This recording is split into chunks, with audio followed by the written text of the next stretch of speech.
అందరికీ నమస్కారం. అందరూ ఎలా ఉన్నారండి? అందరూ బాగున్నారని అనుకుంటున్నాను. ఈరోజు వచ్చేసి నేను కిచెన్‌లో మనకి టైం సేవ్ అయ్యేలా కొన్ని టిప్స్ అనేవి మీతో షేర్ చేస్తాను. అంటే నేను కొన్ని చేసుకునే ప్రిపరేషన్స్ అనేవి ఉంటాయి. ఈరోజు వ్లాగ్‌లో అయితే అవి షేర్ చేస్తాను. ఇక్కడైతే లాస్ట్ రోజు అనమాట ఇది. నవరాత్రి చేసుకున్నాను కదా! ఇది 9th డే అండి. లాస్ట్ రోజైతే ఇలా నాటు గులాబీలు ఉంటాయి కదా! వాటితో అయితే ఇలా చక్కగా డెకరేట్ చేసుకొని అమ్మవారిని అయితే చక్కగా పూజ చేసుకున్నాము. 9 డేస్ అయితే అయిపోయినాయి. చూసారు కదా! ఇంకా అదే ప్రతిరోజు అయితే నేను వీడియో తీయలేదు కదా! ఒక్కొక్క రోజు తీసాను. ఒక్కొక్క రోజు ఫొటోసే తీసుకున్నాననమాట. ఇంకా మార్నింగ్ వర్క్స్ అనేవి స్టార్ట్ అయినాయి. లంచ్ అది ప్రిపేర్ చేస్తున్నాను. ఈలోపు ఏంటంటే కాస్త చుట్టూ అంతా కూడా గ్రీనరీ కదండీ! ఎటు చూసినా మొక్కలు ఉంటాయి కదా! మా ఇంటికి బావుంటుంది చూడ్డానికి. చక్కగా చాలా ప్రశాంతంగా ప్లెజెంట్‌గా ఉంటుంది. ఇంకా నీహా అయితే లేచిన తర్వాత కొంచెం ఫ్రెష్ అయ్యి చదువుతుంది. ఫస్ట్ ఎగ్జామ్స్ అనమాట వాళ్ళకిప్పుడు. ఇంకా ఈరోజైతే నేను మంచి హెయిర్ ప్యాక్ అయితే చూపిస్తానండి. ఇది నేను లాస్ట్ వీక్ వేశాను. తనకి చాలా డాండ్రఫ్ ఉందనమాట. చాలా ఎక్కువుంది. మన పైన ఉన్నాయి కదా! ఈ మొక్కలన్నీ కూడా మందార ఆకులు, అలాగే అలోవెరా, అలాగే ఈ 2 వేసి కొంచెం పెరుగు అనేది వేశానండి. అంతే, ఈ 3 ఇంకేమీ వేయలేదు. ఒక్కసారి పెట్టాను. ఒక్కసారికే డాండ్రఫ్ 90% పోయిందండి. చాలా బాగా పనిచేసింది. నెక్స్ట్ హెయిర్ ఫాల్ కూడా తగ్గుతుందని ఇప్పుడు నేనైతే వేసుకుంటున్నాను ఈ ప్యాక్. నా కోసం అనమాట ఇది. నేను మొన్న తనకి సండే ప్రిపేర్ చేసి వేశాను అది. ఇప్పుడు నా కోసం వేసుకుంటున్నాను. ఇంకోండి ఇలా 3 కలిపి ఇలా మెత్తగా గ్రైండ్ చేసుకుని మనం తలకి అప్లై చేసేసుకొని ఒక హాఫ్ అన్ అవర్ ఉంచితే సరిపోతుంది. ఏదైనా షాంపూతో చేసేస్తే సరిపోతుంది. నేను మొన్న లాస్ట్‌కి ఏంటంటే కుంకుడుకాయతో కూడా చేయించాను. స్నానం అనేది చక్కగా చేసింది. చాలా బాగా ఉందనమాట హెయిర్ అసలు. మనకి టైం ఉండి వాళ్ళకి చెయ్యాలే కానీ మంచిగా ఉంటుంది. వాళ్ళు కూడా సపోర్ట్ చేయాలి. కుంకుడుకాయ అదే అంటే కొంచెం కళ్ళు అది మండుతూ ఉంటాయి కదండీ! చూసుకోవాలి. ఇంకా తర్వాత నేను కూడా రెడీ అయిపోయి వచ్చేసాను. హెయిర్ వాష్ అంతా అయిపోయిన తర్వాత ఇంకోండి కొంచెం గ్రాసరీస్ అవన్నీ రాస్తున్నాను ఏమైపోయినాయి ఏంటని చూసుకొని. ఇంకా కిచెన్లోకి వచ్చేసి నేనైతే కొన్ని టైం సేవింగ్ టిప్స్ అనమాట. అంటే ఇవి మనం ప్రిపరేషన్స్ అనేవి చేసుకుంటే జాబ్ హోల్డర్స్కి అయితే చాలా బాగా యూజ్ అవుతాయండి. ఫస్ట్ అయితే నేను ఇక్కడ ప్యాన్ తీసుకుని 2 స్పూన్లు జీలకర్ర, 2 స్పూన్లు ధనియాలు, కొంచెం 4 యాలకులు, ఒక 5-6 లవంగాలు, ఒక దాల్చిన చెక్క, అలాగే ఒక స్పూన్ మిరియాలు అనేవి వేసి ఇలా అయితే ఫ్రై చేస్తున్నాను. ఇవి లైట్గా ఫ్రై అయిన తర్వాత ఇవి చల్లారబెట్టేయాలి పక్కన పెట్టి. నేను ఎప్పుడూ కూడా ఇలాంటి ప్రిపరేషన్స్ అనేవి ముందుగా చేసేసుకుంటానండి. లంచ్ బాక్స్లో అన్నప్పుడు మనకి కొంచెం ఫాస్ట్గా కుకింగ్ అవ్వాలి అందుకోసం అని చెప్పి.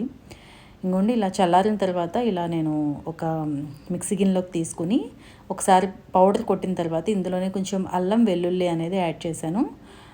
అల్లం వెల్లుల్లి సపరేట్గా పేస్ట్ చేస్తాను. ఇలా కూడా చేస్తూ ఉంటాను. ఎందుకంటే చాలా బాగా యూజ్ అవుతుందండి ఇది మనకి. మసాలా కర్రీస్లోకి ఏంటంటే ఇది ఒక్క స్పూన్ వేసుకుంటే చాలు, ఇంకేం పౌడర్స్ వేయక్కర్లేదు. తర్వాత వచ్చేసి నేను అలాగే జీరా పౌడర్, ధనియా పౌడర్ కూడా విడివిడిగా చేసుకుంటాను. అంటే కొన్ని కర్రీస్లోకి కొన్ని మసాలాస్ అనేవి మనం వాడతాం కదా, దానికోసం మనం ఇలాంటి ప్రిపరేషన్స్ అనేవి చేసుకుంటే చాలా ఈజీగా అయిపోతాయి వంటలు కూడా. మీకు ఓపిక ఎక్కువ అని చెప్పి ఖచ్చితంగా కామెంట్ పెడుతుంటారు ప్రతి వీడియోకి. ఇలాంటి మనం ప్రిపరేషన్స్ అనేవి చేసేసుకుంటే అసలు ఈజీ అనమాట కుకింగ్ చేయడం అనేది. చూసారు కదా, ఇక్కడైతే నేను జీలకర్ర, ధనియాలు కూడా సపరేట్గా కొంచెం డ్రై రోస్ట్ చేసేసి పక్కన పెట్టేసాను. అలాగే ఒక పక్కన నేను ఈ వేరుశనగ గుళ్ళు కూడా ఫ్రై చేశానండి. ఇవి మనకి చట్నీస్ కానీ, పిల్లల స్నాక్స్ కానీ చాలా బాగా యూజ్ అవుతాయి. వాళ్ళకి స్నాక్స్ పెట్టాలన్నా, లేదంటే చట్నీస్ ప్రిపేర్ చేయాలన్నా అప్పటికప్పుడు మనం ఎందులోకైనా సరే యూజ్ చేసుకోవడానికి ఇలాగా కొన్ని రోస్ట్ చేసేసుకుని ఇలా ఈ విధంగా క్లాత్లో తర్వాత మనం జాలీలో వేసేసి చేసేస్తే సరిపోతుందండి. పొట్టు అనేది ఈజీగా వచ్చేస్తుంది.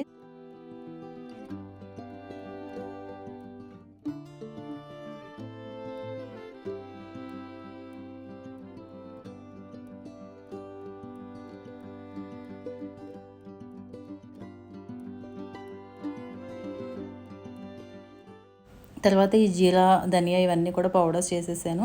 ఇవన్నీ కూడా ఇలాగ స్టోరేజ్ కంటైనర్స్లో పెట్టేశాను.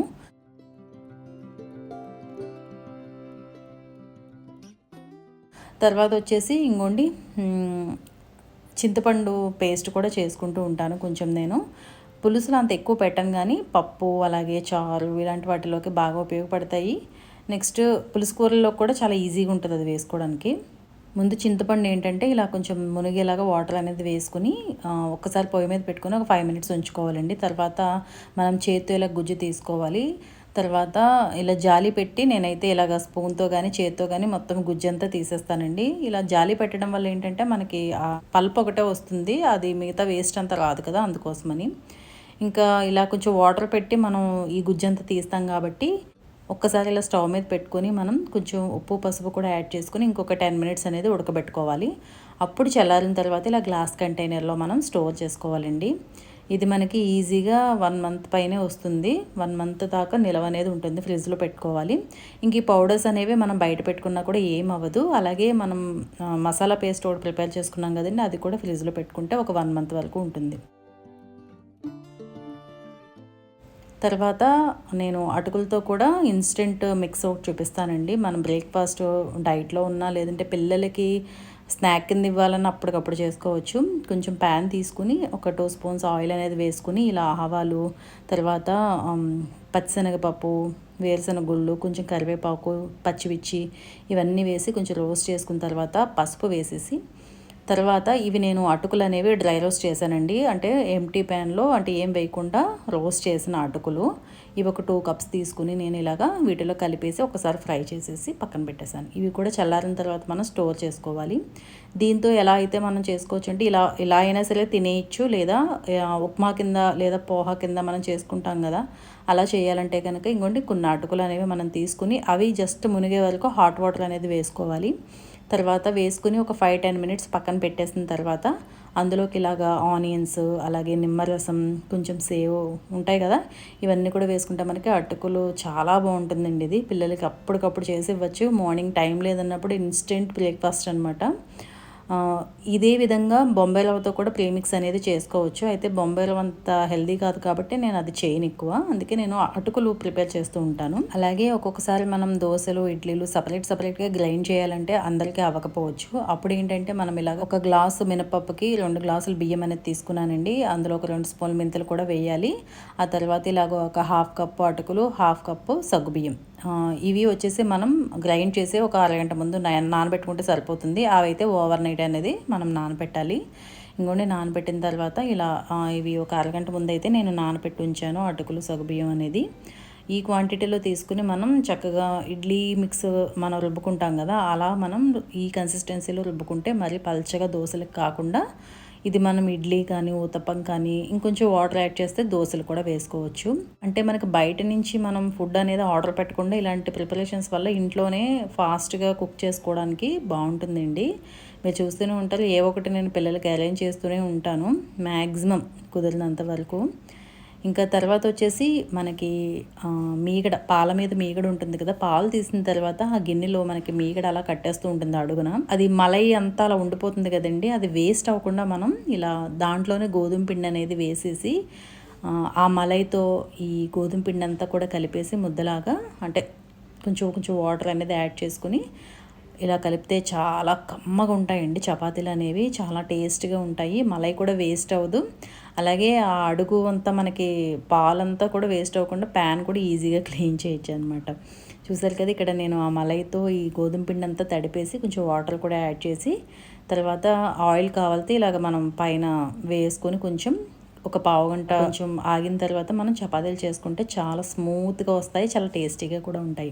అలాగే ఇంట్లో ఎప్పుడు కూడా రాగిపిండి, వరిపిండి, నెక్స్ట్ శనగపిండి ఇవన్నీ కూడా నేను ఎప్పుడు రెడీగా పెట్టుకుంటూ ఉంటానండి. ఇంకోండి ఇక్కడ ఇవి రేషన్ బియ్యమే యూజ్ చేస్తాను నేను వరిపిండికి. ఈ పిండి వల్ల మన స్నాక్స్ పిల్లలకి చేయాలన్నా, గమ్మున మురుకులు అలాంటివి చేయాలన్నా ఉపయోగపడతాయి. అలాగే మనకి ఇన్స్టెంట్గా ఏదన్నా దోశలు వేయాలన్నా కూడా వరిపిండి అనేది యూజ్ అవుతుంది మిగిలిన వాటిలో మిక్స్ చేయడానికి.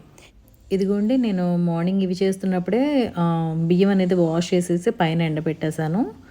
ఇవి డ్రై అయిపోయిన తర్వాత సాయంత్రం పిండి అనేది పట్టించేస్తారనమాట.